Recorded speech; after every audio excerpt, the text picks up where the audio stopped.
मान लें कि मैटर वेव में, ठीक है, मैटर वेव में ये जो हमारा वेव फंक्शन है, ठीक है, ये वेव फंक्शन जो है वो पीरियाडिक होता है, ठीक है। तो एक्चुअल में जो ये वेरिएशन दिखा रहा है किसका दिखा रहा है कि जो मैटर वेव के साथ जो वेव फंक्शन एसोसिएट है उसका वेरिएशन दिखा रहा है, क्योंकि ये भी विद टाइम और किसके साथ वेरी कर रही है, टाइम के साथ वेरी कर रही है, स्पेस के साथ वेरी करेगी, वेव है तो दोनों के साथ वेरिएशन होना चाहिए। तो इसको भी आप ऐसे रिप्रेजेंट कर सकते हैं, e⁻⁴ minus omega T, where K is your wave momentum, नहीं, वेव प्रोपेगेशन वेक्टर, और कैसे डिफाइंड है, p equal to h cross k, ठीक।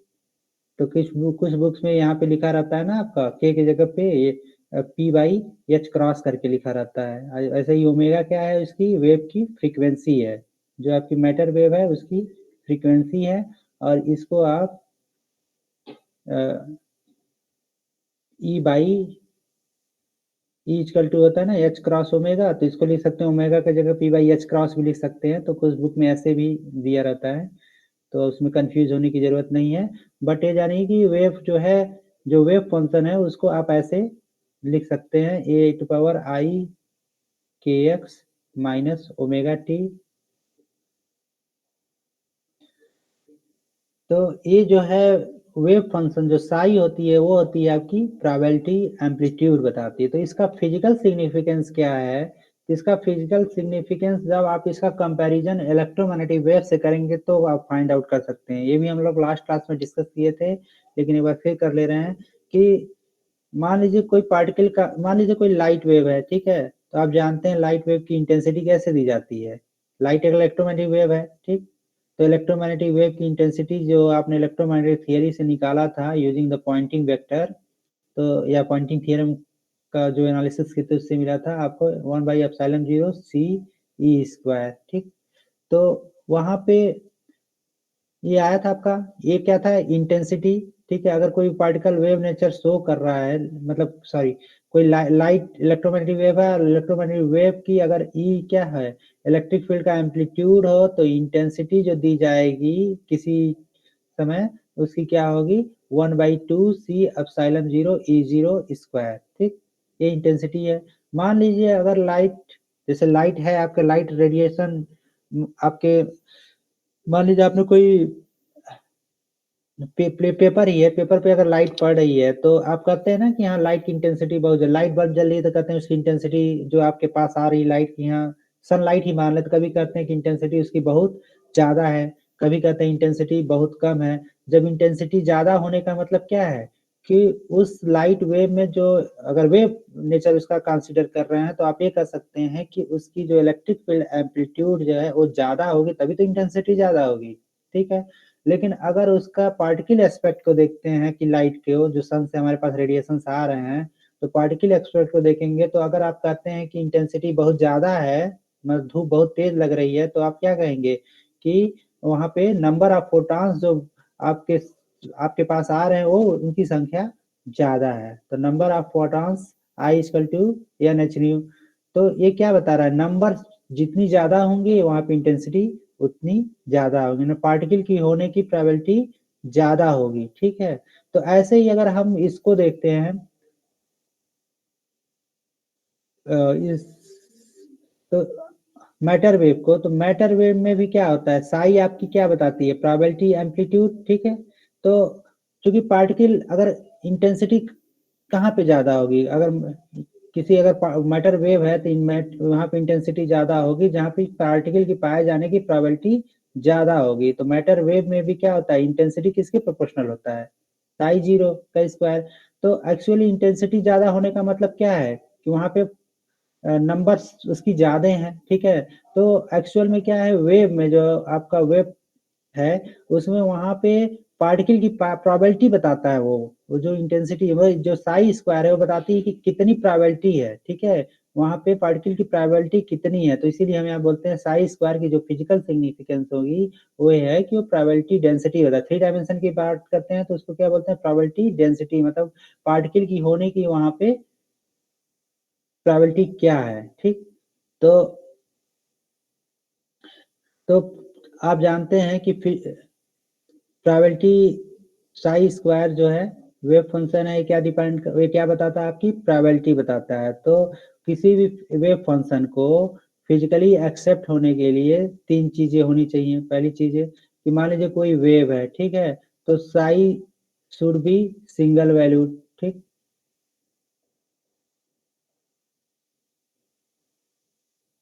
साई शुड भी सिंगल वैल्यू, साई के दो वैल्यू पॉसिबल नहीं होनी चाहिए, अदरवाइज क्या करेगा वो, दो प्रोबेबिलिटी बताएगा, ठीक है। तो साई सिंगल वैल्यू होना चाहिए।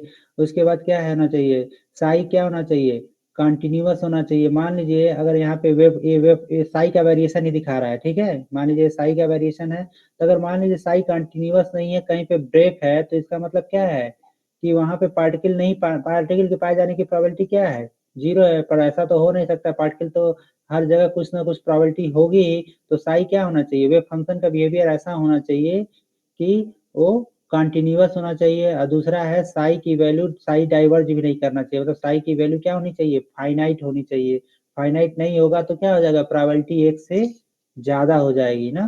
तो कोई भी फिजिकली एक्सेप्टेबल वेव फंक्शन का कंडीशन है कि साई क्या होना चाहिए, should be single valued, Sai should be continuous and Sai should be finite. ऐसे ही इसका डेरिवेटिव भी क्या होना चाहिए, सिंगल वैल्यूड, कंटिन्यूअस और फाइनाइट होना चाहिए, ठीक।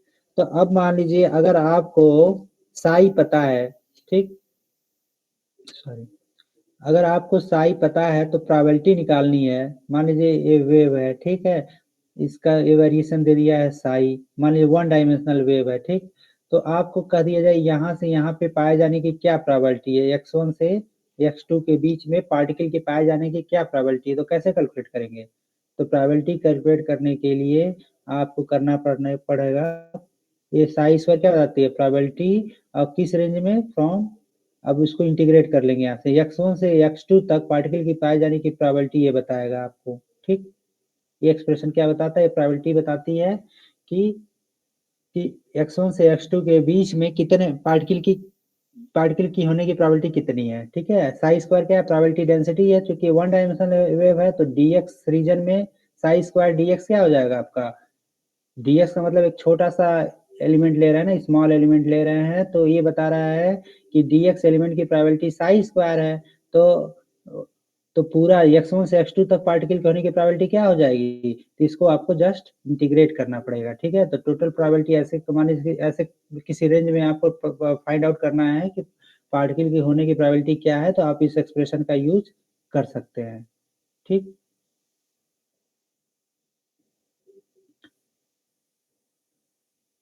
तो साई के बारे में कोई और डाउट है आप लोगों को। अब देखिए एक चीज और है, जैसे हमने कहा ना फिजिकली एक्सेप्टेबल वेव फंक्शन के लिए, अब चूंकि क्या है, कोई मटेरियल पार्ट ऑब्जेक्ट जो है वेव बिहेवियर शो कर रहा है, मान सिंगल पार्टिकल है, तो वो कहीं ना कहीं स्पेस में तो होगा ही। तो अगर हम पूरे इंटायर स्पेस में इस साई प्रोबेबिलिटी डेंसिटी को इंटीग्रेट कर दें तो क्या आना चाहिए, वन। 1 आना चाहिए। तो इसलिए आप जब इसको पूरे इंटायर स्पेस में, मान लीजिए अगर 1 डायमेंशन है तो साई स्क्वायर dx, ठीक है, लिख सकते हैं, तो कितना आना चाहिए, 1, ठीक।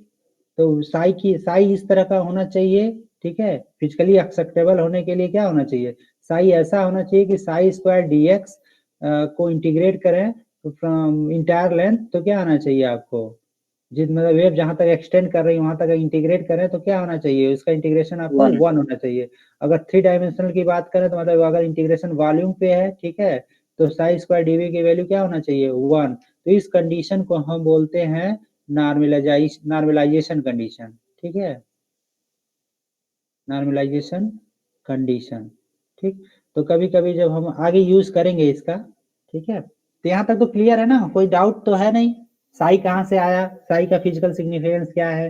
तो साई क्या है आपका, प्रोबेबिलिटी एम्पलीट्यूड है, और साई स्क्वायर क्या है आपका, प्रोबेबिलिटी डेंसिटी है, ठीक।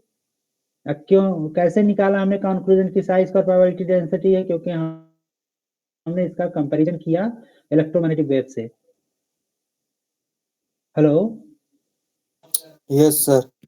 आपको बताइए कोई इसमें डाउट तो नहीं ना आप लोगों को, कुछ कंफ्यूजन सा हो रहा हो। तो अगर कोई कंफ्यूजन नहीं है तो फिर आगे चलें। तो उसको ऑलरेडी हमने नोट्स है तो उसी पे बताते हैं। तो इस अभी तक तो था हम लोगों ने वेव फंक्शन के बारे में डिस्कस किया, वेव फंक्शन की फिजिकल सिग्निफिकेंस के बारे में डिस्कशन किया, ठीक है? और हम लोगों ने भी देखा कि हाँ, वेव पार्टिकल ड्युअलिटी की वजह से क्या होता है, मैटर वेव होनी चाहिए, ठीक है? पार्टिकल के साथ वेव होनी चाहिए। अब उसके आगे क्या है, श्रोडिंगर ने एक वेव इक्वेशन एस्टेब्लिश किया, ठीक है? तो हम उसी श्रोडिंगर वेव इक्वेशन को हम कैसे डिराइव कर सकते हैं, इसको हम इस नोट्स से देखेंगे, ठीक है? तो श्रोडिंगर ने जो भी श्रोडिंगर वेव इक्वेशन डिराइव किया, उसके लिए तीन चीजों को एज्यूम किया। तो आपने क्या कंसीडर किया उन्होंने, कि मान लीजिए कोई पार्टिकल है, ठीक है? तो उसकी क्या होगी, दो तरह की एनर्जी होगी, काइनेटिक एनर्जी होगी, पोटेंशियल एनर्जी होगी। काइनेटिक एनर्जी होगी वो क्या होगी, p²/2m होगी प्लस v उसकी पोटेंशियल एनर्जी, ठीक। दूसरा उन्होंने कंसीडर किया आइंस्टीन लाइट क्वांटा हाइपोथेसिस। इसके अनुसार क्या होती है, अगर फोटॉन्स क्या कोई भी एनर्जी जो होती है क्वांटाइज होगी, वो कैसे होगी, h न्यू होगी, और न्यू क्या है उसकी फ्रीक्वेंसी है, ठीक है। इसको आप h/2π लिखेंगे ना, 2π से डिवाइड कर दीजिए, 2π से मल्टीप्लाई कर दीजिए, तो आपका इसको ऐसे लिख सकते हैं, h cross E equal to h cross omega, ठीक है। तो इसको हम बोलते हैं आइंस्टीन लाइट क्वांटा हाइपोथेसिस। उसके बाद जो थर्ड जंक्शन उन्होंने कंसीडर किया वो था डी ब्रॉगली हाइपोथेसिस, ठीक है। According to de Broglie momentum of any particle, मतलब wavelength of any particle is given by h upon p। तो इसको हम ऐसे लिख सकते हैं, मोमेंटम इज गिवन बाय, अगर उसका वेवलेंथ पता है तो उसका हम मोमेंटम निकाल सकते हैं by p equal to h by lambda. अब h/2π कर दीजिए, 2π से मल्टीप्लाई कर दिए, तो h/2π को हम लिख सकते हैं h बार, या कभी कभी इसको हम आप h क्रॉस भी कुछ लोग बोलते हैं, ठीक है। तो h बार आ जाता है, और 2π बाई लैम्डा क्या होता है आपका वेव प्रोपगेशन वेक्टर होता है, तो इसको आप लिख सकते हैं p equal to h cross K. तो यहीं से आता है p equal to h cross k, ठीक है। मोमेंटम चूंकि वेक्टर क्वांटिटी है, इसलिए इसे ऐसे डिनोट किया है। अब एक था कि इन तीन एजम्पशंस का यूज किया उन्होंने, किसने यूज किया, श्रोडिंगर ने, time dependent wave equation, Schrodinger wave equation establish करने के लिए। तो सबसे बड़ी चीज थी कि अगर मान लीजिए कोई पार्टिकल वेव नेचर शो कर रहा है, तो उसका वेरिएशन कुछ ऐसा होगा, ठीक है। ये वाला एक्सपोनेंशियल टर्म तो ऐसे ही होगा, क्यों, यही तो पीरियडिसिटी को बताता है ना। ये बता रहा है कि हाँ it is periodic in space, और ये बता रहा है कि it is periodic with time, ठीक है। ये क्या है, एम्पलीट्यूड है, कुछ एम्पलीट्यूड होगी उसकी वेव की। अब मान लीजिए ये है, ठीक। तो अगर हम इसका टाइम डेरिवेटिव लेते हैं, इसका टाइम डेरिवेटिव लेंगे तो क्या होगा, टाइम डेरिवेटिव लेंगे तो ये वाला टर्म आपका कांस्टेंट है, ठीक। तो क्या बचेगा, इसको करेंगे डेरिवेटिव लेंगे तो आई माइनस ओमेगा, ये बाहर आ जाएगा। अब as it is wave function आपका बच गया, तो इसको आप ऐसे लिख सकते हैं, फर्स्ट डेरिवेटिव इसका ऐसे होगा, ठीक। तो del psi by del T is equal to minus I omega psi, ठीक। ये आपका फर्स्ट डेरिवेटिव है। अब देखिए यहाँ ओमेगा आया है, इसको हम एनर्जी के टर्म में अगर लिखना चाहें तो कैसे लिख सकते हैं, तो इसके लिए आपको ये यूज करना पड़ेगा from equation number 2, E equal to H cross omega. तो ओमेगा के आप जगह पे क्या लिख सकते हैं, ई बाई एच क्रॉस, ठीक है। तो वही हमने ओमेगा के जगह पे ई बाई एच क्रॉस लिख दिया, ठीक है। तो यहाँ से हमने क्या लिख सकते हैं, E psi equal to minus H cross by i del psi by del T, ठीक। या आई से मल्टीप्लाई कर दीजिए, तो ऊपर नीचे तो क्या हो जाएगा, आई स्क्वायर माइनस आ जाएगा, तो माइनस माइनस प्लस हो जाएंगे, आई स्क्वायर आप ऐसे लिख सकते हैं, I H cross del by del T psi, ठीक है। तो यहाँ पे जो आपका आता है I H cross del by del T, ठीक है, इसको हम बोलते हैं एनर्जी ऑपरेटर, ठीक। I H cross del by del T को हम एनर्जी ऑपरेटर बोलते हैं। क्यों बोलते हैं, क्योंकि जब ये वेव फंक्शन पे ऑपरेट करता है, ठीक है, वेव फंक्शन का ये टाइम डेरिवेटिव लेता है, तो क्या मिल जाती है आपको, ई एनर्जी मिलती है मल्टीप्लाइड बाई वेव फंक्शन। तो अगर हम इसे ऑपरेटर मान लें, एनर्जी ऑपरेटर, तो इसका मतलब कि जब भी किसी एनर्जी ऑपरेटर को वेव फंक्शन पे ऑपरेट कराते हैं, तो हमें क्या मिलती है, आइजन वैल्यू, हमें एनर्जी की वैल्यू मिल जाती है, ठीक। तो इक्वेशन नंबर 7 आपका यही बता रहा है कि, तो ये मतलब एक रिलेशन ये आ गया आपका, ठीक है। अब चूंकि अब इसका टाइम के साथ डेरिवेटिव लिया था, अब इसका एक्स के साथ डेरिवेटिव अगर लीजिए, ठीक है, तो कैसे लिख सकते हैं, del psi by del X करेंगे तो क्या मिलेगा, ई to power I k x. ऐसे ही del square psi by del x square क्या आ जाएगा, डबल डेरिवेटिव ले लेंगे तो क्या आ जाएगा, आपका आई के एस 2 बार आ जाएगा, आई स्क्वायर -1 हो जाएगा, के एक्स स्क्वायर और wave function as it is. ठीक, अब अगेन के एक्स आया, जिसको हम मोमेंटम के टर्म पे अगर आप लिखना चाहें तो P equal to H cross K है, तो पी एक्स क्या हो जाएगा, एच क्रॉस के एक्स, मतलब पी एक्स किससे है, के एक्स जो है वह propagation vector in X direction जो है, तो उसके टर्म में लिख सकते हैं। तो यहाँ पे आप लिख सकते हैं del square psi by del x square को minus p x square psi by H cross का स्क्वायर। ठीक, या सिंपली लिख सकते हैं p x square psi by 2m equal to minus H cross square by 2m del square by psi. ये relation आ गया equation number 10। ठीक है, तो इसमें तो कोई प्रॉब्लम नहीं है, बस हमने क्या किया, दो रिलेशन यहाँ लाए, पहले दो इंपॉर्टेंट रिलेशन जो है, एक आया कि हमने टाइम डेरिवेटिव लिया और दूसरे के को हमने डबल डेरिवेटिव लिया, किसका, विद स्पेस में ना, विद रिस्पेक्ट टू एक्स। तो अब टोटल मोमेंटम की बात करें तो टोटल मोमेंटम क्या होगी, थ्री डायमेंशन स्पेस की बात करें, अगर वेव थ्री डायमेंशन किसी आर्बिट्ररी डायरेक्शन में प्रोपेगेट कर रही है तो उसका मोमेंटम एक्स डायमेंशन में भी होगा, उसका मोमेंटम वाई डायमेंशन में भी होगा।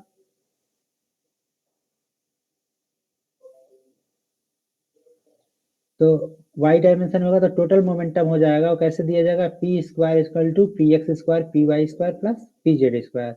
तो अगर हम इस जैसे इसको लिखा है ना, आपने केवल अभी आपने ये कंसीडर किया था कि वेव फंक्शन जो एक्स डायमेंशन में प्रोपेगेट कर रही है, मान लीजिए वेव फंक्शन किसी आर डायरेक्शन में प्रोपेगेट कर रही है, तो आप ऐसे लिख सकते हैं P square psi by 2m। ठीक है, तो P square psi by 2m क्या हो जाएगा, माइनस एच क्रॉस का स्क्वायर बाई 2m। अब पी एक्स स्क्वायर के जगह पे क्या वही लिखा है ना हमने, पी एक्स स्क्वायर के जगह पे आप लिख सकते हैं del square by del x square by 2m। ठीक है, del square by del Y square, del square by del Z square, ऐसे लिख सकते हैं, क्योंकि यही तो आया ना आपका P x square psi by 2m क्या आया, एच क्रॉस का square by 2m del square by del x square multiply operated on psi. तो इस तो P x square by 2m के जगह पे इतना तो आप सब्सटीट्यूट कर ही सकते हैं, लिख सकते हैं, तो वही किया हमने। तो P x square by 2m के जगह पे लिख दिया, P x square by 2m के जगह पे आप क्या लिख सकते हैं, H cross square by 2m del square by del x square multiplied by psi. ऐसे पी वाई स्क्वायर इस वाले टर्म के लिए आप ऐसे लिख सकते हैं, इस वाले मतलब दोनों, इसमें पहले 2m से डिवाइड कर दिया, साई से मल्टीप्लाइड कर दिया, तो उसके बाद एक्सप्रेशन आप ऐसे लिख सकते हैं। ठीक, इसमें कोई कंफ्यूजन नहीं होना चाहिए। अब देखिए ये वाला जो टर्म है इसको हम बोलते हैं डेल स्क्वायर। ठीक है, आपने डेल ऑपरेटर पढ़ा होगा। ठीक है, डेल डॉट डेल करेंगे तो क्या आ जाएगा, खुद से ही खुद का ही तो आ जाएगा ना वो, तो ये इसको बोलते हैं हम डेल स्क्वायर। याद है कि नहीं आप लोगों को, डेल डेल ऑपरेटर क्या था, X cap del by del X plus Y cap del by del Y plus Z cap del by del Z, ये डेल था।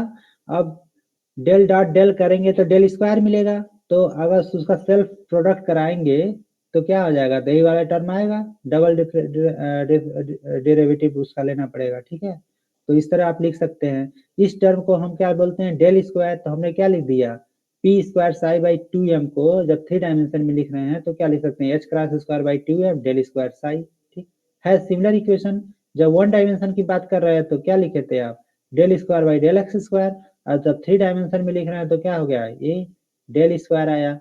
ठीक है, जो डेल्टा का सिंबल है, इसको कभी कभी नेबला भी लोग बोलते हैं। तो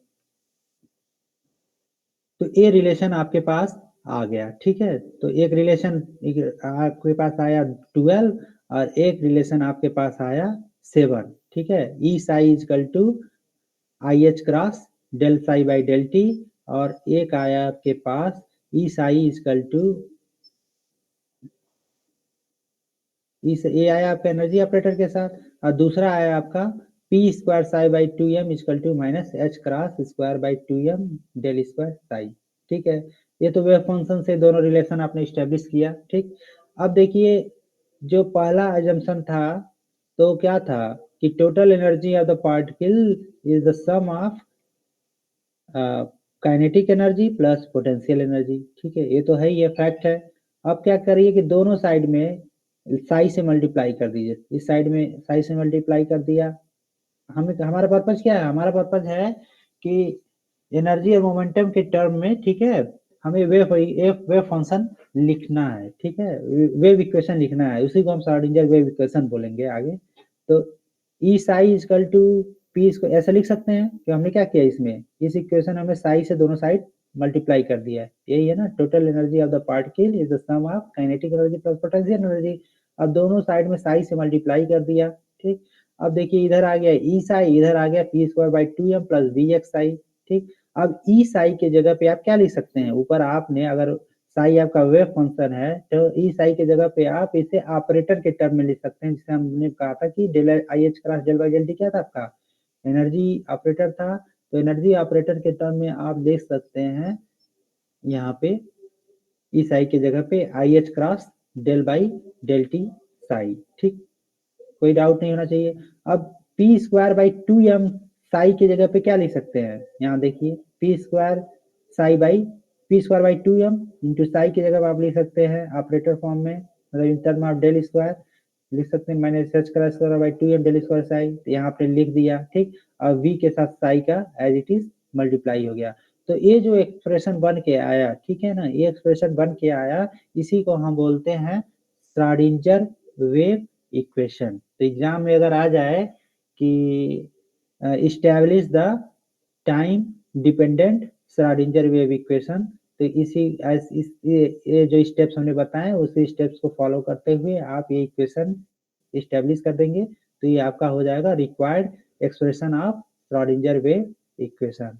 इस इक्वेशन में क्या है कि ये जो साई जो है पोटेंशियल जो है टाइम पे एक्सप्लिसिटली डिपेंड कर रहा है, तो आप इसे कह सकते हैं कि ये जो है time dependent Schrodinger wave equation है, क्योंकि टाइम पे भी डिपेंड कर रहा है ना साई, ठीक, पोटेंशियल भी डिपेंड कर रहा है। तो आप इसे बोल सकते हैं this is time dependent Schrodinger wave equation. ये क्या है आपका वन डायमेंशन में है, मान लीजिए कोई वेव जो है, कोई पार्टिकल वेव एक्स डायरेक्शन में प्रोपेगेट कर रही है, तो वो जो मैटर वेव होगी एक्स डायमेंशन में, उसके लिए ये one dimensional Schrodinger wave equation हो जाएगा। अगर मान लीजिए वेव 3 डायमेंशन में है तो उसको आप ऐसे लिख सकते हैं इस इक्वेशन के थ्रू, ठीक है, 3 डायमेंशन में है दोनों एक ही चीज, ये del square by del x square 1 dimension में, ये 3 डायमेंशन में है। तो ऐसे आप जो है श्रोडिंगर वेव इक्वेशन का रिलेशन एस्टेब्लिश कर लेंगे ना, हेलो, यस सर। ठीक है। अभी इसका इम्पोर्टेंस क्या है तब समझ में आएगा जब एक छोटा सा प्रॉब्लम जो है बताएंगे, आगे डिस्कस करेंगे आप, ठीक। तो ये हो गया, इस पे क्वेश्चन भी आएगा, हाँ कुछ क्वेश्चंस आते हैं एनर्जी वगैरह श्रोडिंगर पे। कैलकुलेट, नहीं ये तो डिराइव करने के लिए आएगा, श्रोडिंगर वेव इक्वेशन को डिराइव कीजिए, ठीक है। इसमें बहुत सारे न्यूमेरिकल प्रॉब्लम बन सकते हैं, वो भी हम डिस्कस करेंगे आपसे बाद में। पहले आप इतना जानिए कि इस इक्वेशन को कैसे इस्टेब्लिश किया गया, ठीक है। इस इक्वेशन को बहुत सिंपली इस्टेब्लिश किया गया, देखा आपने, क्यों, है ना आसान इसका। Yes sir. हाँ, अब दूसरा है कि, ठीक है, अब क्या है कि ये time dependent Schrodinger wave equation है, ठीक। तो टाइम डिपेंडेंट है, कभी कभी क्या होता है, कुछ ऐसी सिचुएशन होती हैं जिसमें वेव फंक्शन टाइम पे या पोटेंशियल जो है टाइम पे नहीं डिपेंड करती है। जैसे मान लीजिए कि कोई इलेक्ट्रॉन है, किसी एटम के अंदर इलेक्ट्रॉन है तो टाइम पे नहीं डिपेंड करती है, कोई पार्टिकल, या सबसे सिंपलेस्ट एग्जांपल है कि कोई मान लीजिए 3 डायमेंशनल बॉक्स है या 1 डायमेंशनल बॉक्स है, उसके अंदर कोई पार्टिकल ट्रैप्ड है, ठीक है, तो उसमें जो है पोटेंशियल जो है टाइम पे डिपेंड नहीं करती है। तो मोस्ट ज्यादातर केसों में क्या है कि टाइम पे पोटेंशियल डिपेंड नहीं करती है, ठीक है। तो उस केस में आप जो है इस इक्वेशन को फर्दर सिंप्लीफाई कर सकते हैं। कैसे सिंप्लीफाई कर सकते हैं, ऐसे देखिए, तो ये जो हमने यहाँ लिखा है इसको भी जान लीजिए, यहाँ के को ई बाई एच क्रॉस लिख दिया है, ओमेगा को के को P by P equal to H cross K था, तो उसको पी के टर्म में लिख दिया हमने, और यहाँ पे, और यह देखिए माइनस कॉमन ले लिया है इसलिए थोड़ा कंफ्यूजन हो रहा है, और ओमेगा को ई बाई एच क्रॉस लिख दिया है, ठीक। तो एच क्रॉस बाहर कॉमन ले लिया तो E T minus V X, तो ये वेव फंक्शन का एक अनदर फॉर्म है, ठीक है, वेव फंक्शन का, वेव इक्वेशन का नहीं, ठीक है। तो इस वेव फंक्शन को आप ऐसे भी लिख सकते हैं, ठीक है ना, ये जो दूसरे तरीके से। और अभी हमने जस्ट जब जो डिस्कस किया वही चीज यहाँ लिखा है कि कोई भी कंडीशन फॉर वेल बिहेवियर, कोई वेव फंक्शन फिजिकली एक्सेप्टेबल कब होगा, ये वेव बिहेवियर ही शो कर रहा है ना, कब होगा, जब वो सिंगल वैल्यूड हो, कंटिन्यूअस हो और नॉर्मलाइज हो। नॉर्मलाइज होने का मतलब क्या है कि total probability in space should be 1, ठीक। और उसका डेरिवेटिव भी क्या होना चाहिए, फाइनाइट होना चाहिए, कंटिन्यूअस होना चाहिए, सिंगल वैल्यूड होना चाहिए, ठीक। तो और एक चीज और हमने बताया अभी जस्ट कि for a normalised and acceptable wave function the probability that is describe will be found in certain region is given by this expression. तो मान लीजिए x1 और x2 के रेंज में आपको अगर साई वेव फंक्शन पता है तो x1 x2 के रेंज में उसकी प्रोबेबिलिटी क्या होगी आप इस एक्सप्रेशन का यूज करके कैलकुलेट कर सकते हैं, ठीक। इसमें तो कोई कंफ्यूजन नहीं है। तो अभी जो हम जस्ट डिस्कस कर रहे थे कि जो अभी श्रोडिंगर वेव इक्वेशन हमने स्टेब्लिश किया था वो क्या था, आपका time dependent Schrodinger wave equation. अब क्या बहुत सारे प्रैक्टिकल सिचुएशंस ऐसे होते हैं जिसमें जो potential energy of the particle होती है वो टाइम पे डिपेंड नहीं करती है, मतलब पोटेंशियल केवल ये पोजीशन पे डिपेंड करती है। होता है ना, ऐसा बहुत सारा केस होता है। मान लीजिए किसी पार्टिकल को ऊपर उठाए हैं आप, तो उसकी पोटेंशियल क्या है कि जमीन से कितनी ऊंचाई पे आप उठाए हैं उस पर डिपेंड करती है। ये थोड़ी ना डिपेंड करती है कि कितनी टाइम बाद उसकी पोटेंशियल टाइम के साथ तो चेंज नहीं कर रही है। ऐसे बहुत सारे केस हो सकते हैं। तो उस केस के लिए श्रोडिंगर वेव इक्वेशन क्या होगा उसके लिए देखना है। तो इस केस में हैमिल्टनियन ऑपरेटर जो होगा वो भी टाइम इंडिपेंडेंट हो जाएगा। और कैसे होगा, तो जो श्रोडिंगर वेव इक्वेशन है, जैसे आपने ये वेव लिखा था ना यहाँ पे, तो इसको आप देखिए दो पार्ट है, एक टाइम डिपेंडेंट पार्ट है, एक्सपोनेंशियल फॉर्म में है, तो इसको दो पार्ट में लिख सकते हैं, ठीक। ठीक है। एक पार्ट ऐसा लिख सकते हैं केवल टाइम पे डिपेंड कर रहा है, तो दूसरा स्पेस पोजीशन पे डिपेंड कर रहा है। तो अगर इस वेव फंक्शन को आप दो पार्ट में लिख दें, ठीक, ऐसे देखिए ऐसे लिखा है ना हमने यहाँ पे। अब इस इतने को हमने मान लिया साई आर, ठीक। और दूसरे जो है जो टाइम पे डिपेंड कर रहा है उसको हमने अलग कर लिया। कर सकते हैं ना ऐसा? हेलो हेलो, यस सर, कर बोलिए। सकते हैं कि नहीं कर सकते हैं? यस सर, कर सकते हैं। हाँ कर सकते हैं, दो पार्ट में लिख दे। क्या कुछ नया नहीं किया, इस इतने को हमने मान लिया ये साई एज्यूम आर। किए हैं, क्या चीज? नहीं, हम एक स्पेशल इसमें केस सही देख यार रहे हैं। एज्यूम किए हैं। हाँ सही आर एज्यूम किए हैं इसके जगह पे, ठीक है, कि केवल पोजीशन पे जो डिपेंड कर रहा है, ठीक। और ये क्या था, केवल यही वेव फंक्शन तो वही है ना, तो इसको लिख दिया ए to power I K data और minus E to power minus I omega T. तो इसको हमने कंसीडर कर लिया ये पोजीशन पे केवल डिपेंड कर रहा है ये वाला फंक्शन, और ये क्या है आपका केवल टाइम पे डिपेंड कर रहा है। ऐसे दो पार्ट में आप लिख सकते हैं, ठीक।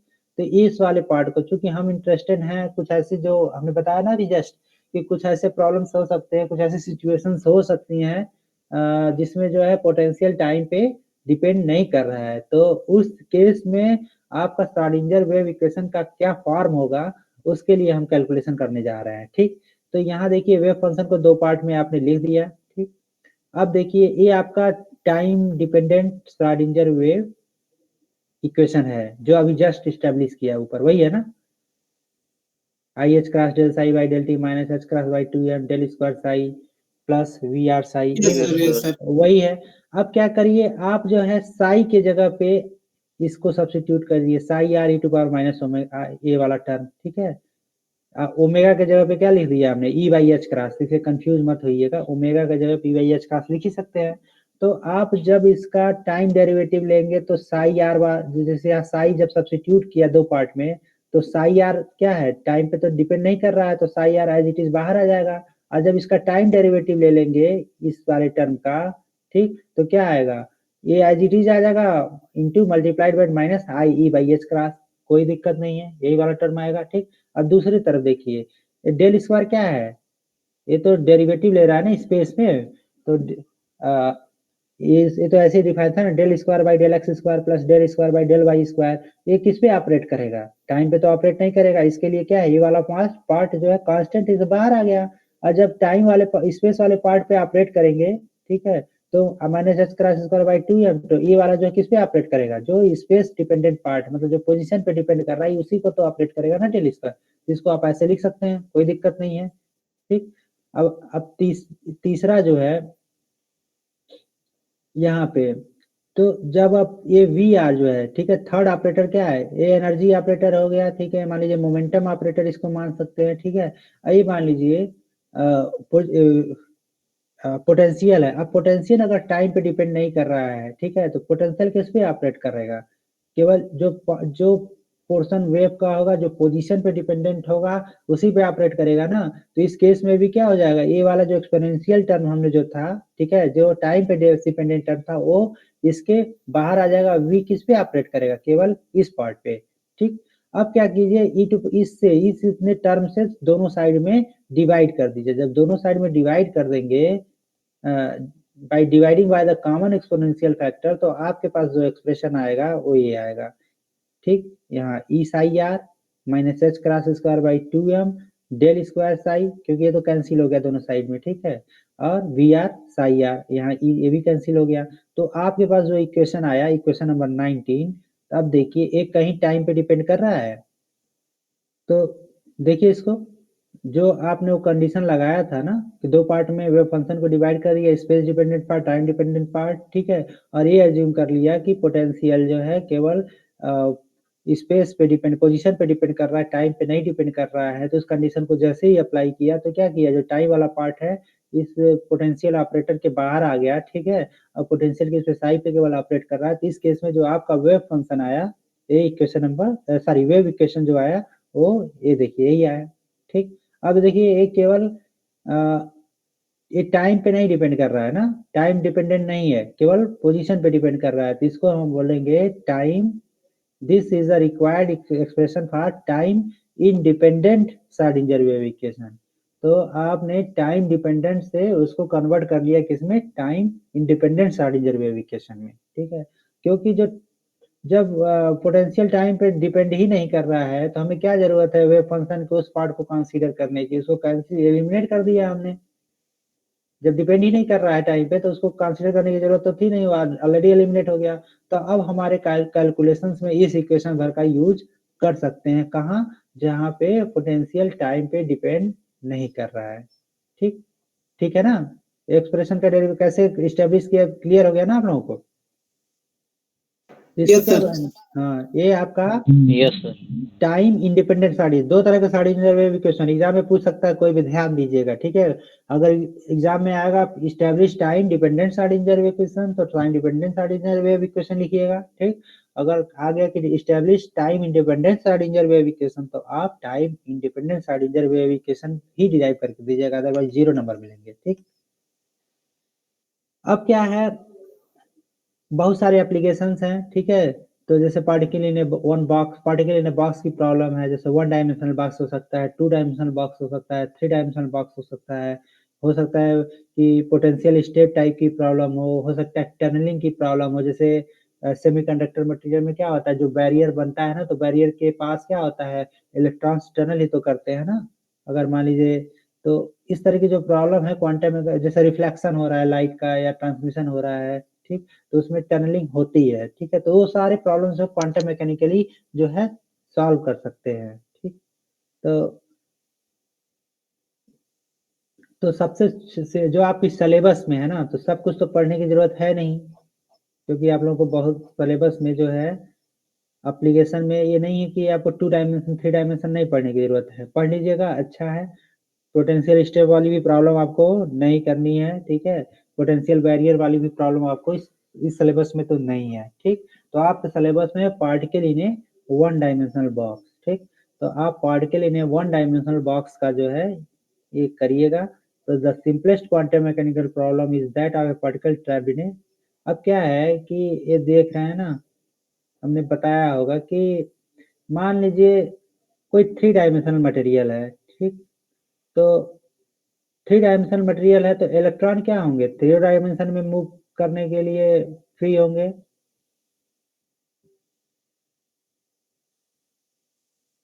जैसे मान लीजिए कोई बल्क मटेरियल है, ऑर्डर ऑफ mm है, ठीक, मिलीमीटर के ऑर्डर का है, कोई भी पार्टिकल आप कंसीडर करते हैं जो भी आप अपनी आंखों से देख सकते हैं, तो इसके अंदर अगर कोई इलेक्ट्रॉन है, जैसे मेटल ही है, मेटल का कोई क्रिस्टल देखते हैं तो उसमें इलेक्ट्रॉन क्या है, तीनों डायमेंशन में मूव करने के लिए फ्री होता है ना, कि इलेक्ट्रॉन एक्स डायमेंशन में चला जाएगा, इलेक्ट्रॉन वाई डायरेक्शन में प्रोपेगेट कर सकता है, इलेक्ट्रॉन जेड डायरेक्शन में भी प्रोपेगेट कर सकता है। ठीक है, तो ऑल डायरेक्शन में मूव कर सकता है। लेकिन अगर ये लेंथ किसी तरह स्क्वीज कर दीजिए, इस तरह की ये डायमेंशन रिड्यूस कर दीजिए, किस ऑर्डर की, order of the size of atom के ऑर्डर की कर दीजिए, तो क्या बन जाएगा आपका, ये डायमेंशन आप स्विच कर दिए, ठीक है, समहाउ एक्सपेरिमेंटली आपने कुछ ऐसा लेयर डिपॉजिट करने में सफल हो गए।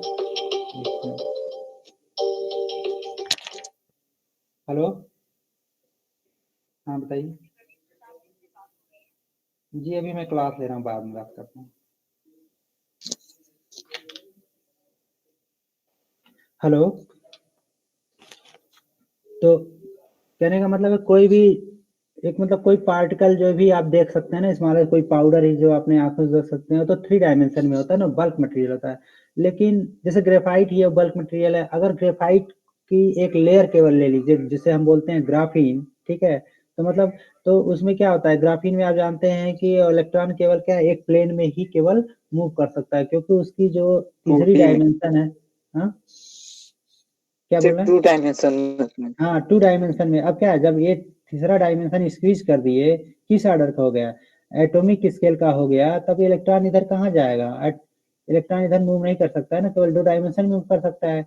ये तो इस तरह की अगर प्रॉब्लम को मतलब इलेक्ट्रॉन मान लीजिए, जैसे अगर फिजिकल एग्जांपल है, तो अगर कोई ग्राफीन है, तो ग्राफीन तो आप लोगों ने देखा होगा ना, नहीं देखा होगा, सुना होगा ग्राफीन के बारे में, तो कुछ इस तरह का लेयर्ड स्ट्रक्चर होता है, ठीक है,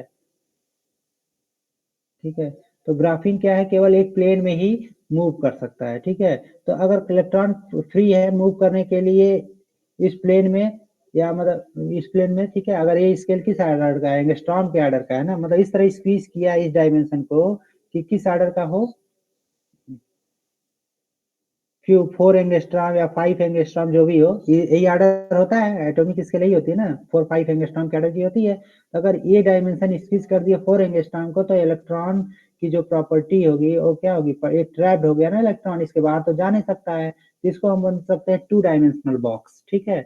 अब 1 डायमेंशनल बॉक्स कैसे बनाएंगे, मान लिया एक्स वाई डायरेक्शन में मूव करने के लिए, अगर आप इसकी ये भी लेंथ स्क्वीज कर दे, वो भी किस ऑर्डर को बना देते हैं, एंगस्ट्रॉम, फ्यू एंगस्ट्रॉम के ऑर्डर का, तो आपको मिलता है एक क्वांटम वायर, ठीक है, एक क्वांटम वायर मिलता है, जिसमें इलेक्ट्रॉन केवल इसके लेंथ में ही, इलेक्ट्रॉन जो है इस लेंथ में ही इधर उधर मूव कर सकता है। मान लीजिए आपने इलेक्ट्रिक फील्ड लगा दिया यहाँ पे, ठीक है, इलेक्ट्रिक फील्ड पोटेंशियल अप्लाई कर दिया, ठीक, तो इलेक्ट्रॉन केवल इसी डायरेक्शन में मूव कर सकता है, वर्टिकल और वर्टिकल डायरेक्शन में नहीं, मतलब बाकी अदर डायमेंशन में मूव नहीं करेगा, ठीक है। तो आप कह सकते हैं ये जो कंडीशन होगी, प्रैक्टिकल कंडीशन, ये होगी particle in a 1 dimensional box. अब देखिए, अब इलेक्ट्रॉन इस बॉक्स के अंदर है, 1 डायमेंशनल बॉक्स, तो 1 डायमेंशन, अब ये ना सोचिएगा कि 3 बॉक्स के लिए 3 डायमेंशन होना जरूरी है, ठीक है। तो अभी क्या है, हम कह रहे हैं बॉक्स है, 1 डायमेंशनल बॉक्स है, मतलब इलेक्ट्रॉन केवल एक डायमेंशन में ही मूव कर सकता है, एक डायरेक्शन में बैक एंड फोर्थ मोशन कर सकता है। अब देखिए ये जो इलेक्ट्रॉन है, अब क्या है, क्या इसके सरफेस को इस बॉक्स के बाहर जा सकता है, जैसे इसमें क्या था, इलेक्ट्रॉन किसी मेटल के अंदर है, तो इलेक्ट्रॉन उसके बाहर जा सकता था, नहीं जा सकता था ना, क्यों, क्योंकि उसको उसकी कुछ बाइंडिंग एनर्जी होती है ना, उसको उस एनर्जी को ओवरकम करना पड़ता है। तो हम ये कंसीडर कर सकते हैं कि यहाँ पे पोटेंशियल एनर्जी कितनी है, इनफाइनाइट है, ठीक है, कि इलेक्ट्रॉन को यहाँ से जाने के लिए कितनी चाहिए, बहुत ही इनफाइनाइट एक्सटेंट ऑफ एनर्जी चाहिए। ऐसे ही यहाँ से क्रॉस करने के लिए, इस बॉर्डर को क्रॉस करने के लिए इनफाइनाइट एक्सटेंट ऑफ एनर्जी चाहिए, but in between the length of this wire, उसको क्या है, वो फ्री है मूव करने के लिए, यहाँ से वहां तक को जितना चाहे उतना मूव करे, कोई दिक्कत नहीं, बैक एंड फोर्थ उसका मोशन होता रहेगा, लेकिन इसके इस बैरियर के बाहर नहीं जा पाएगा। तो हम कह सकते हैं कि एट द इस एंड पे पोटेंशियल कितनी है, इनफाइनाइट है, ठीक। तो ये सिंपल प्रॉब्लम आप इस तरह से शो कर सकते हैं कि कोई 1 डायमेंशनल बॉक्स है जिसका लेंथ क्या है, 0 और 0 से a के बीच में है, ठीक है, लेंथ क्या है 1 डायमेंशनल बॉक्स की, 0 to a है, तो पार्टिकल यहाँ से वहां जाने के लिए तो फ्री है, बट जैसे इस एंड पे आता है तो पोटेंशियल कितनी हो जाती है, इनफाइनाइट है। तो पार्टिकल की एनर्जी उतनी नहीं है कि इस बैरियर को क्रॉस कर सके, क्योंकि उसको इस बैरियर को क्रॉस करने के लिए कितना चाहिए, इनफाइनाइट एक्सटेंट ऑफ एनर्जी चाहिए। ऐसे ही इस बैरियर को क्रॉस करने के लिए, इस इंड को क्रॉस करने के लिए उसे इनफाइनाइट एक्सटेंट ऑफ एनर्जी चाहिए, जो कि पार्टिकल के पास नहीं है। तो पार्टिकल को क्या कर सकते हैं, पार्टिकल ट्रैप इन 1 डायमेंशनल बॉक्स, ठीक, समझ में आ रहा है पिक्चर, ठीक है। तो आप ये भी इसको ऐसे भी लिख सकते हैं Vx इक्वल टू 0, मतलब इस रीजन में बियॉन्ड 0, ठीक है। तो 0 से नीचे जाएंगे, जब x की वैल्यू 0 से नीचे है तो वहां पे पोटेंशियल कितनी है, इनफाइनाइट है। वैसे ही जब x एक्सीड्स टू a, जब इधर जाते हैं तो वहां पे पोटेंशियल इनफाइनाइट है।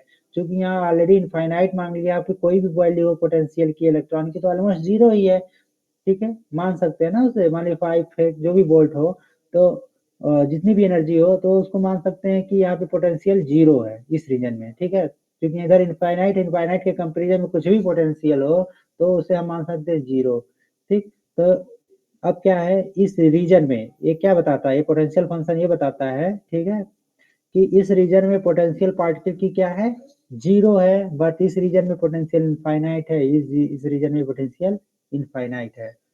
तो वही हमने लिखा है कि in other words we can specify the particle motion by saying that it is restricted to travelling along the x axis between x equal to 0 and x equal to a by infinitely hard walls. A particle does not lose energy when it collides with such walls so that its total energy stays constant. क्योंकि particle, हमने जो second hypothesis माना है कि चूंकि particle इसके अंदर trap है, वॉल चूंकि बाहर तो जा नहीं रहा है, तो हम कह रहे हैं कि उसकी एनर्जी जो है लॉस नहीं होती है, जैसे वॉल से रिफ्लेक्ट हो जाता है पर वो वहां से लॉस नहीं होती है उसका एनर्जी।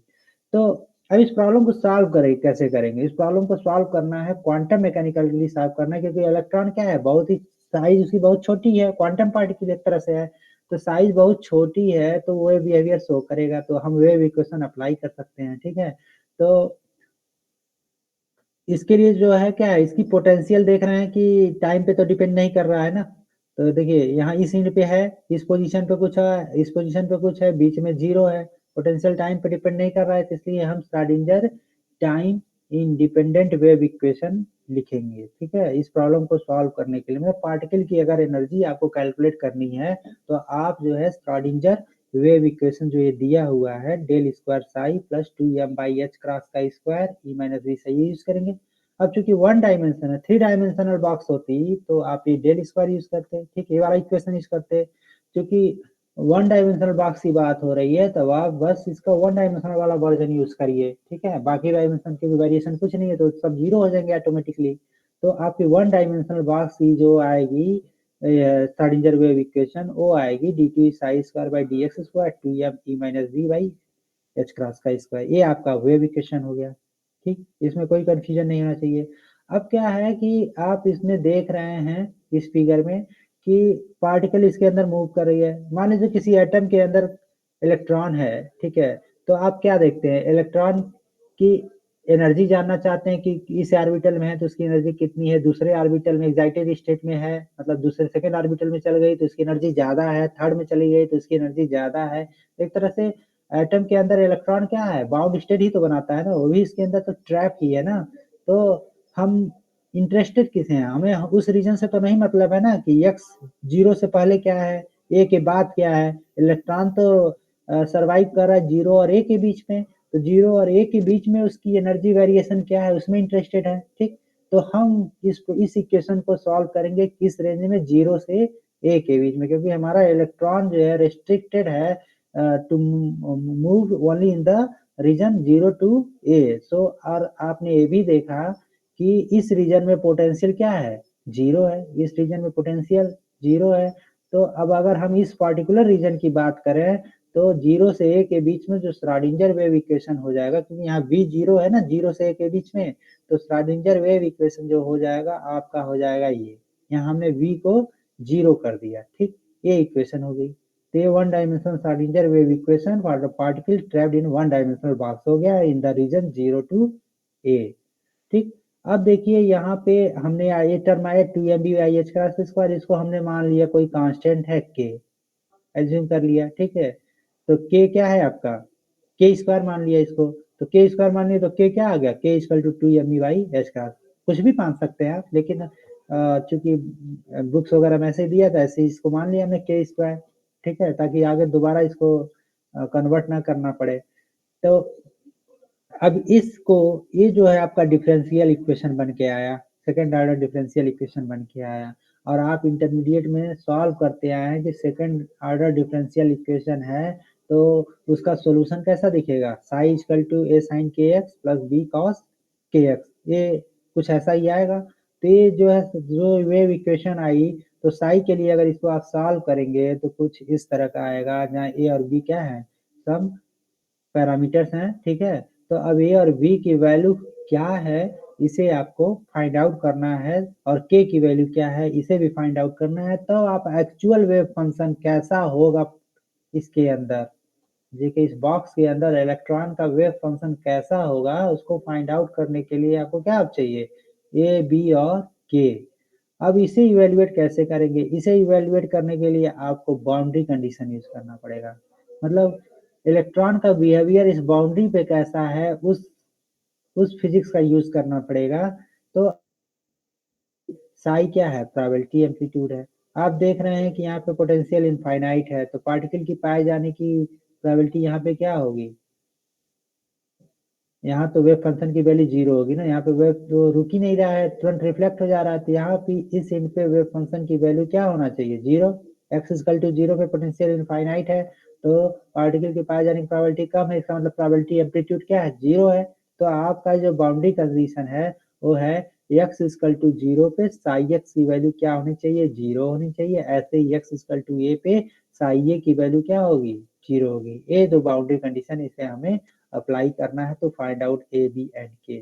तो लाइए पहला बाउंड्री कंडीशन अप्लाई करते हैं, at X equal to 0 psi की वैल्यू 0 होनी चाहिए, तो एक्स इक्वल टू 0, तो यहाँ साई की वैल्यू ये 0 हो गई, और एक्स इक्वल टू 0 पे वाला टर्म क्या हो जाएगा, पूरा 0 हो जाएगा। क्या बचा आपका, बी बचा, तो बी किसके बराबर हो जा रहा है, बी, इधर साई एक्स ऑलरेडी 0 ही है, तो ये फ्रॉम ये जब पहला कंडीशन अप्लाई करते हैं तो आपको मिल जाती है बी इक्वल टू 0। अब इसका काम खत्म हो गया, बी इक्वल टू 0 मिल गया, मतलब वे भैया वेर कैसा है, psi equal to A sine K X type का है, ठीक। अब दूसरा कंडीशन इंपोज कीजिए, बी इक्वल टू 0 मिल गया, ठीक है। अब दूसरा बाउंड्री कंडीशन इंपोज कीजिए, साई ए इक्वल टू 0, ठीक है। दूसरे इन पे भी तो वेव फंक्शन की वैल्यू 0 होनी चाहिए, क्योंकि वहां भी पार्टिकल की पाने की प्रोबेबिलिटी क्या है, 0 है। तो एक्स इक्वल टू ए पे भी आपको साई ए की वैल्यू 0 मिलती है, क्योंकि बी ऑलरेडी 0 है, तो आप क्या लिख सकते हैं, 0 is equal to psi equal to 0 and it is equal to A sine X, क्या है, ए है, ए साइन के, या सिंपली आप कह सकते हैं कि साइन के की वैल्यू क्या है, 0 है।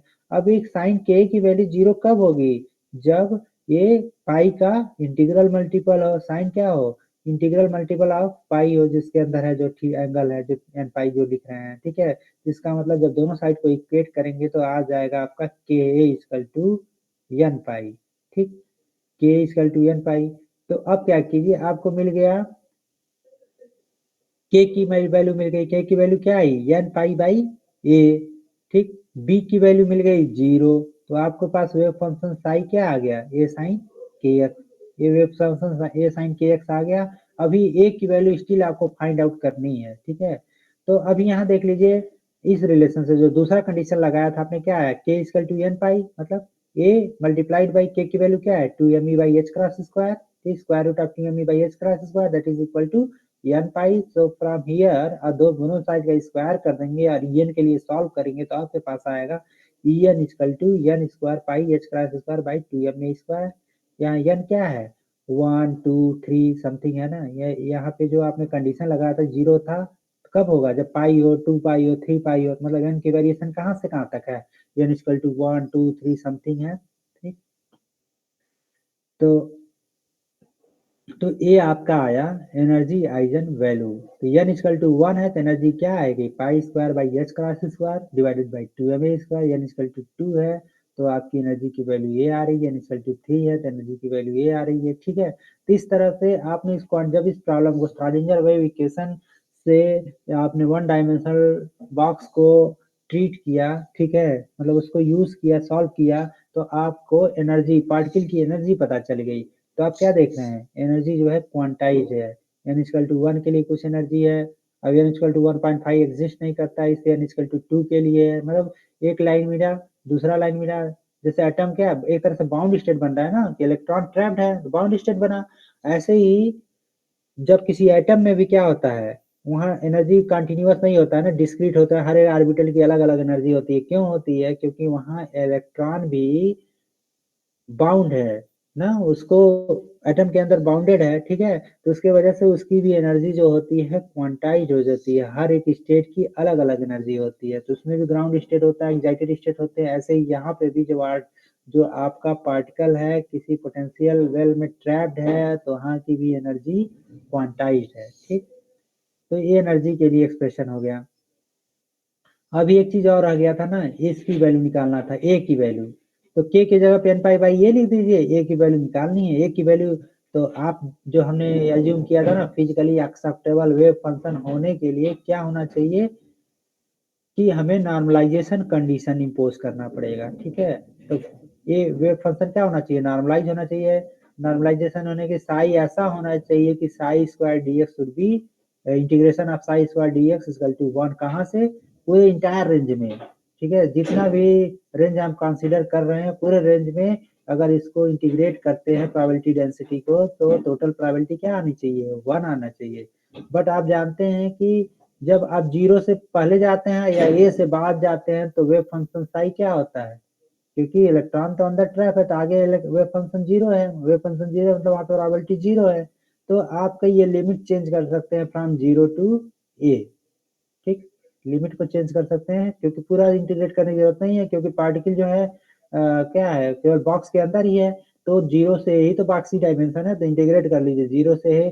तो जीरो से ए के बीच में जो पार्टिकल की प्रोबेबिलिटी आनी चाहिए कितनी? 1 आ चाहिए। जब इसको आप सॉल्व करेंगे तो ए इक्वल टू √2 बाई ए आया, ठीक है। अब ये आया आपका वेव फंक्शन, ये वेव फंक्शन आया, ठीक है, nth ऑर्डर का वेव फंक्शन है, ठीक है।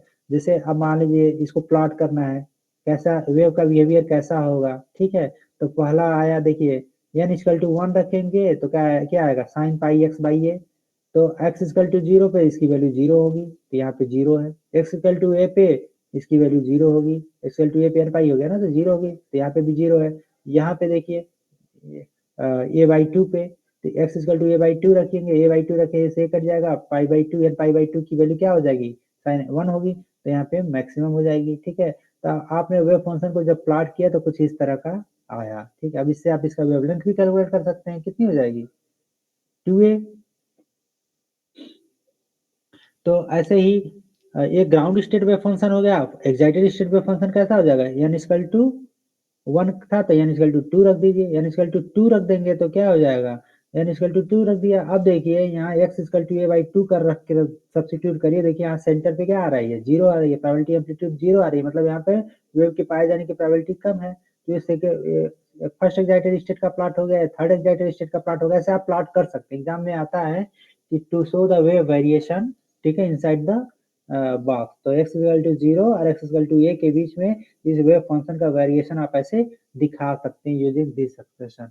फर्स्ट, सेकंड, थर्ड, ऐसे ही आप हायर एक्साइटेड स्टेट। तो सिमिलर जैसे हमने पार्टिकल इन बॉक्स उसका दिया था ना, रेडिएशन 5 लाख जो हमने डिस्कस कर रहे थे रिलीजन का, तो उसमें भी तो आता है ना, स्टैंडिंग वेव टाइप की बनती है। तो अब देखिए, अब इसका क्या है, यहाँ माइनस करें। अब देखिए, अब ये क्या था? वेव फंक्शन था, प्रोबेबिलिटी प्लॉट करना है तो क्या हो जाएगा? वो तो केवल पॉजिटिव वैल्यूज होगी, तो यहाँ पे प्रोबेबिलिटी क्या ऐसे ही हो जाएगी, ऐसे हो जाएगी। अब देखिए, ये पॉजिटिव हाफ साइकिल है, निगेटिव हाफ साइकिल है, पर प्रोबेबिलिटी क्या हो जाएगी? यहाँ भी, यहाँ है एम्पलीट्यूड ज्यादा, मतलब यहाँ पार्टिकल तो है ही, तो प्रोबेबिलिटी क्या एब्सोल्यूट वैल्यूज को देख लेंगे तो यहाँ पे क्या हो जाएगी? ये अगर प्रोबेबिलिटी प्लॉट कर रहा है तो ऐसे आएगा, मतलब यहाँ पे इलेक्ट्रॉन की प्रोबेबिलिटी मैक्सिमम है, यहाँ पे है, बीच में एकदम जीरो है। ऐसे ही थर्ड का ही निकाल सकते हैं, सेकंड एक्साइटेड स्टेट का भी कैलकुलेट कर सकते हैं, ठीक। तो ये था आपका particle in A one dimensional box. इस नोट्स में हमने और भी दे रखा है, पर उसे आपको पढ़ने की जरूरत नहीं है, ठीक है। Particle in A two dimensional box के लिए एनर्जी वैल्यूज कैसे कैलकुलेट करेंगे, ठीक है। ये क्या किया है टू डायमेंशनल बॉक्स में, तो इस तरह का कुछ एक्सप्रेशन आएगा, और वेव फंक्शन कैसा आएगा? इस तरह का वेव फंक्शन आएगा, ठीक है। तो ये तो आपको सिलेबस में नहीं, इसे पढ़ने की जरूरत नहीं है आपको, बस यहीं तक आपको अपने आप को रिस्ट्रिक्ट करना है कि वन डायमेंशनल बॉक्स तक ही आपको पढ़ना है। तो बस इतना ही था क्वांटम मैकेनिक्स में। कोई डाउट है इसमें आप लोगों को? तो इसमें ग्राफ एक्सप्लेन करना है एग्जाम में? नहीं, एग्जाम में आएगा ना कि solve the Schrodinger wave equation for one-dimensional box and find out its ground state energy, first excited state energy, is ground state wave function और excited state wave function। तो ये एनालिसिस करेंगे तो आप कर सकेंगे, ठीक ना। तो ग्राफ से तो आपको पिक्चर समझ में आ जाती है ना कि हाँ wave ground state wave function कैसा दिखेगा, first excited state wave function कैसा दिखेगा, ठीक। समझ में आया ना, ये भी यस डाउट? सर। और किसी को कोई डाउट? तो हमें लगता है किसी को कोई डाउट नहीं, इसको पढ़िएगा, लेक्चर भी देखिएगा, ठीक है, कुछ एक प्रॉब्लम्स भी करिएगा। और अगर आप सिलेबस को देखेंगे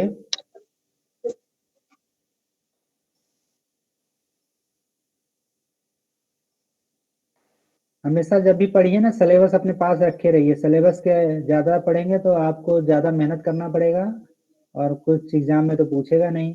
अब देखिए ये जो थर्ड यूनिट था इसमें हमने ब्लैक बॉडी भी डिस्कस कर लिया, radiation black body radiation discuss कर लिया, स्टीफन लॉ डिस्कस कर लिया, विन्स लॉ भी हम लोग डिस्कस कर चुके हैं, रेले जीन्स लॉ भी डिस्कस कर चुके हैं और प्लांक्स लॉ भी डिस्कस कर चुके हैं। आज हमने वेव पार्टिकल ड्युअलिटी भी डिस्कस कर लिया और मैटर वेव क्या होती है वो भी डिस्कस कर लिया, ठीक है। और टाइम डिपेंडेंट और time independent Schrodinger wave equation भी हमने आज डिस्कस कर लिया।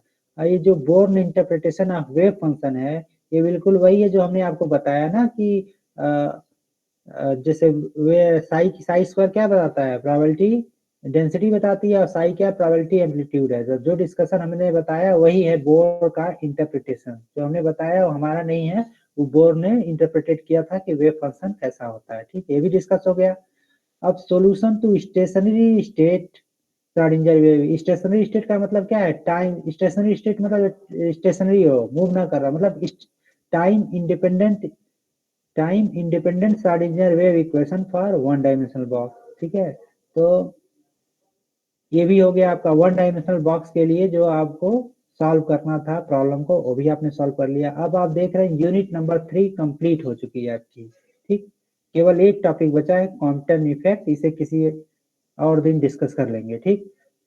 तो अब नेक्स्ट में हम सोच रहे हैं कि पहले इसको डिस्कस करना है। नेक्स्ट जब भी क्लास लेंगे ना तो हम लेजर डिस्कस करेंगे क्योंकि 1 घंटे में खत्म हो जाएगा ये लेजर, ठीक है। हमने पीपीटी बना रहे हैं यहाँ पे आप लोगों को पढ़ाने के लिए, तो अभी कंप्लीट नहीं हुआ है। तो लेजर जो है ऐसे ही हम आपको बता देंगे, ठीक है। लाइट एंड ये पूरा सिलेबस के अकॉर्डिंग हम तैयार कर रहे हैं मटेरियल। तो नेक्स्ट क्लास में हम लोग लेजर डिस्कस करेंगे, ठीक। सर हाँ, सर प्रैक्टिकल फिर से डिस्कस कर दीजिए सर एक बार। कौन सा प्रैक्टिकल डिस्कस करना था sir starting sir class work में जाएं, प्रैक्टिकल कहाँ गया, फिजिक्स सर प्रैक्टिकल। मैंने जो सर टेबल भेजे सर आप एक बार चेक कीजिए सर, सही है नहीं सही है सर, बट बता दीजिए सर। उसको हम बता देंगे व्हाट्सएप पे ही आपको बता देंगे क्योंकि आप ही वर्ग की प्रॉब्लम है ना वो, ठीक है। और किसी को प्रॉब्लम होगी तो भी हमसे पूछ सकते हैं, नेक्स्ट क्लास में डिस्कस कर लेंगे अभी, ठीक है। उसको हम ध्यान से देखेंगे तो पता चलेगा ना। तो इसमें कौन सा प्रैक्टिकल कर रहे थे आप, क्या किसमें डाउट हो सर रही है? सर ग्रेटिंग वाला सर। ग्रेटिंग, जो ग्रेटिंग वाली एक्सपेरिमेंट की बात कर रहे हैं तो इसमें हमने ये बताया था ना आपको कि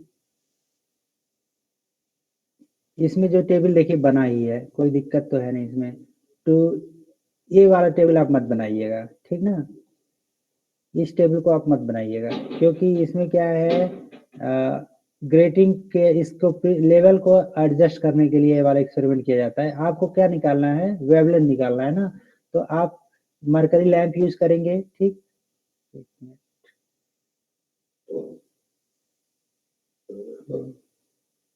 तो इसमें आपको ये पहले क्या है, फोकस किया है, फोकस कर लीजिए इसको, फोकस हो गया, स्टार्ट करिए एक्सपेरिमेंट को, ठीक। अब इसमें क्या है, ये आपका ग्रेटिंग टेबल है, इन दोनों के बीच में आप ग्रेटिंग रखते हैं, ठीक। और ये आपका लैंप है, ठीक है, जहाँ से लाइट आएगी। ये आपका कोलिमिनेटर है, जो भी लाइट आ रही है उसको क्या कर रहा है, कोलिमिनेट कर रहा है, मतलब बीम को पैरेलल कर रहा है। पैरेलल करेगा तभी तो इसमें जाएगी, अदरवाइज लाइट क्या होती, डाइवर्ज करती। तो यहाँ से वो लाइट होके जाएगी, तो ग्रेटिंग से जैसे ही लाइट पास करेगी वो अपने कंपोनेंट में स्प्लिट हो जाएगी। अब आपको उसका किस किस डिग्री पे डेविएट हुई वो लाइटें, उसको आपको बस मेजर करना है, ठीक। तो आप टेलीस्कोप है, ग्रेटिंग टेबल, तो ग्रेटिंग प्लेस ग्रेटिंग कर दीजिए, ठीक। आप ग्रेटिंग टेबल को मूव कराइए। तो इसमें आपको नोट क्या करना है, क्यों नहीं दिख रहा है, टेलीस्कोप 90 डिग्री, हाँ आ गया, ठीक है। यहाँ पे ये आया आपका, ये आपकी जो बन रही है ना डायरेक्ट इमेज, तो इसमें करना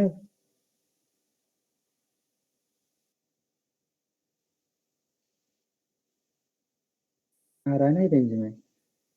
मोबाइल से करेंगे तो दिक्कत होगी, कंप्यूटर पे लैपटॉप पे करने में थोड़ा आसानी हो रही है। तो देखिए अब ये आया, क्रॉसवायर पे आ गया इसका पोजीशन, मतलब आप इसको रोटेट कर रहे हैं ना, तो इसकी एंगल नोट कर लीजिए यहाँ से, दोनों वर्नियर से, वर्नियर 1 का और वर्नियर 1 से और वर्नियर 2 से इसकी पोजीशन नोट कर लीजिए एंगल। ये तो मेजर करना जानते हैं वर्नियर में कैसे मेजर करते हैं, इसका रीडिंग कैसे लेंगे, तो इसकी एंगुलर पोजीशन नोट कर लीजिए, ठीक। अब फिर उसके बाद सॉरी इधर जाएंगे ना, किसी एक साइड में जाइए, देखिए किसी एक साइड में इसको मूव कराना है ना, तो इसको मूव कराइए, इसको सही, ज्यादा मूव कर दिया है हमने, गलत कर दिया इसको, ये पहले इसकी पोजीशन सही करिए, टेलीस्कोप की नहीं, ग्रेटिंग टेबल 90 डिग्री पे होना चाहिए, पहला चीज ये ध्यान दीजिएगा। ग्रेटिंग, ठीक। अब टेलीस्कोप की पोजीशन 0, कितना हो गया,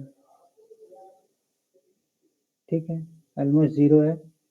अब इस टेलीस्कोप की पोजीशन को ही चेंज करना है हमें, ठीक है, इसी को देखिए मूव कराइए इधर उधर, इसी एक डायरेक्शन में, दोनों टाइम डायरेक्शन में जाएगा ना, उसके डिस्पर्सन तो हो रहा है।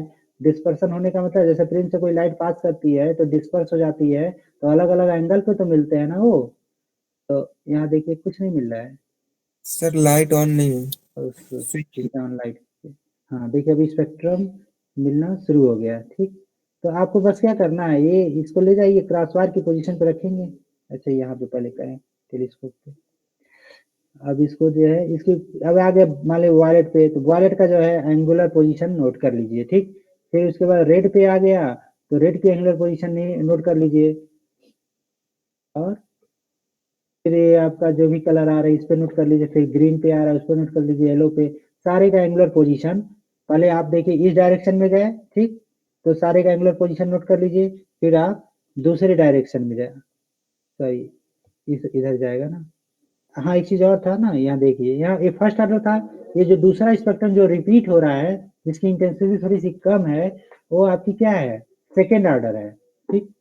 तो ये ऑर्डर भी आपको क्लियर हो गया, तो ये सेकेंड ऑर्डर थी, ये फर्स्ट ऑर्डर है, जो डायरेक्ट इमेज आती है उसके दोनों तरफ आपको मिलेंगे फर्स्ट ऑर्डर और सेकेंड ऑर्डर। अब देखिए ये आपकी डायरेक्ट इमेज थी, ठीक। अब उसके दूसरे साइड में देखिए मूव कर रहा है ना ये इस साइड में, तो अब यहाँ पे भी वो चीजें रिपीट होंगी, ठीक।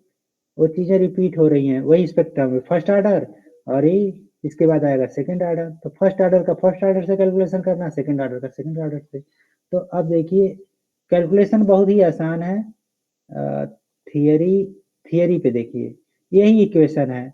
अब देखिए क्या है, मान लीजिए आपने वायलेट येलो कलर का वेवलेंथ निकालना है, ठीक है, तो येलो कलर का वेवलेंथ मान लीजिए आप फर्स्ट ऑर्डर में देख रहे हैं, तो एन इक्वल टू क्या हो जाएगी, 1 हो जाएगी। अब येलो कलर किस एंगल पे मिल रहा है, थीटा एंगल, वो नेट नोट कर लेंगे बस। और ये क्या है आपकी ग्रेटिंग एलिमेंट है, ग्रेटिंग एलिमेंट की वैल्यू जो है आपकी दी होगी कहीं ना कहीं, ठीक है। तो ग्रेटिंग एलिमेंट की वैल्यू दी होगी, आप इसमें थ्योरी में पढ़ लीजिएगा, क्योंकि जो हमारे लैब में है उसमें है 15,000 लाइन्स पर एमएम है, ठीक है। तो आपको बस एक छोटा सा फार्मूला है, बस इसी से आ गया,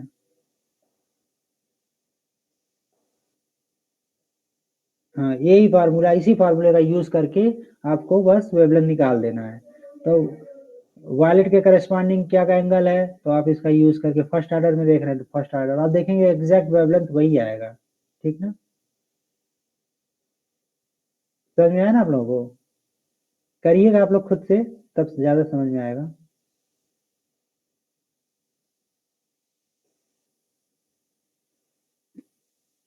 ग्रेटिंग की वैल्यू नहीं दी हुई है ना यहाँ पे, थियरी में कहीं दी होगी, इसको देख लीजिएगा एक बार। नहीं, Grating- डिफ्रैक्शन ग्रेटिंग से इसका मतलब क्या डिफ्रैक्शन ग्रेटिंग का मतलब क्या नहीं है, क्या है? जैसे क्या है कि डिफ्रैक्शन ग्रेटिंग का होने का मतलब उसमें क्या है, बहुत सारी, जैसे आप जानते हैं ना डिफ्रैक्शन में क्या होता है, जब भी कोई लाइट किसी अपर्चर से पास करती है तो लाइट सीधी रेखा में न जाके क्या कर जाती है, बेंड कर जाती है, ठीक है। तो आपको शैडो रीजन में भी क्या मिलने लगते हैं, लाइट पहुंचने लगती है ना। तो अगर जो है कोई लाइट जो है डिफरेंट कलर की है, ठीक, मतलब लाइट जो है व्हाइट लाइट है, मतलब उसमें एक मोनोक्रोमेटिक लाइट नहीं है, तो लाइट जो है शैडो कलर में जाएगी, मतलब लाइट जो है एंगल्स मूव कर गई, तो जब वो मूव कर गई मतलब डेविएट हो गई अपने पास से, तो उनके बीच में इंटरफेरेंस भी तो होगा ना, तो वो आपस में इंटरफियर भी तो करेंगे ना, तो उनकी इंटरफेरेंस की वजह से हमें वो जो इस तरह का जो स्ट्रेट लाइन जैसा पैटर्न मिल रहा है ना, फ्रिंज पैटर्न मिल रहा है, ठीक है। डिफ्रैक्शन का मतलब है bending of light beam, light जो है डिफ्रैक्ट हो रही है, मतलब लाइट बेंड हो जा रही है कॉर्नर्स पे या किसी ऑब्स्टेकल के किनारे, सीधी रेखा में न जाके रेक्टिलिनियर पाथ को न फॉलो करते हुए वो दूसरे पाथ को फॉलो करने लगते हैं, मतलब मुड़ जाती है वहां से, ठीक।